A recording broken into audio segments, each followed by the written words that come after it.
Number 4 देखते हैं। बहुत ही सिंपल सा क्वेश्चन है। आपको फिगर में एंगल ए बी सी दे रखा है 69 डिग्री, ए सी भी दे रखा है 31 degree and we have to find the angle B D C. तो बी डी सी एंगल कौन सा है फिगर में, ये एंगल हम लोगों को पता करना है। अब अगर हम ध्यान से देखें तो हमने जो थ्योरम पढ़ी थी,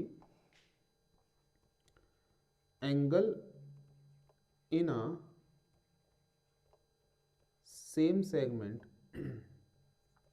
आर इक्वल, सेम सेगमेंट में बनने वाले एंगल्स इक्वल होते हैं।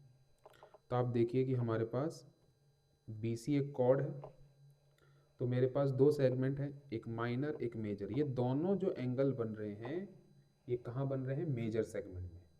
तो ऑब्वियस ही बात है, हम ये कह सकते हैं कि angle B A C equal to angle B D C होगा।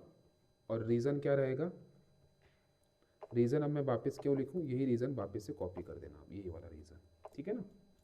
ना बच्चों, अब ध्यान से आप समझिए, अगर आपको पूछा जा रहा है ये एंगल, अगर ये एंगल नहीं निकाल पा रहे और ये निकाल लिया तो दोनों इक्वल ही है।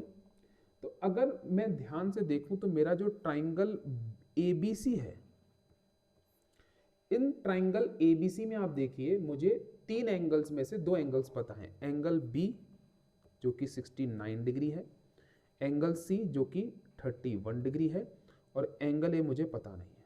अब मुझे पता है, कई बच्चे बोलेंगे सर इसको एंगल बी मत बोलो पूरा, हाँ मुझे पता है, आप इसको एंगल ए बी सी कहोगे, सी को आप एंगल ए सी बी कहोगे। तो आप लोगों को समझ में आए, मैं वही लैंग्वेज ज़्यादातर यूज़ करता हूँ पढ़ाते समय, ठीक है ना।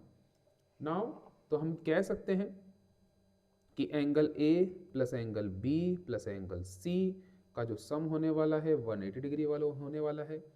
एंगल ए मतलब एंगल बी ए सी हमें नहीं पता, एंगल बी 69 डिग्री है, एंगल सी 31 डिग्री है एंड 180 डिग्री। क्लियर है, आगे बढ़े तो एंगल बी ए सी कितना आ जाएगा, 180 माइनस इन दोनों का सम, तो 31 प्लस 69 इज 100 डिग्री, तो एंगल बी ए सी आ जाएगा आपका 80 डिग्री।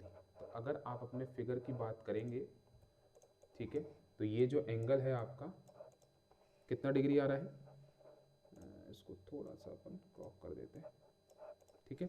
तो एंगल बी ए सी आपका कितना डिग्री आ गया, ये वाला एंगल, ये एंगल आ गया आपका 80 डिग्री। तो ये एंगल भी कितना होगा आपका 80 डिग्री, तो एंगल बी डी सी हो जाता है आपका 80 डिग्री, जो कि आपको फाइंड करना है।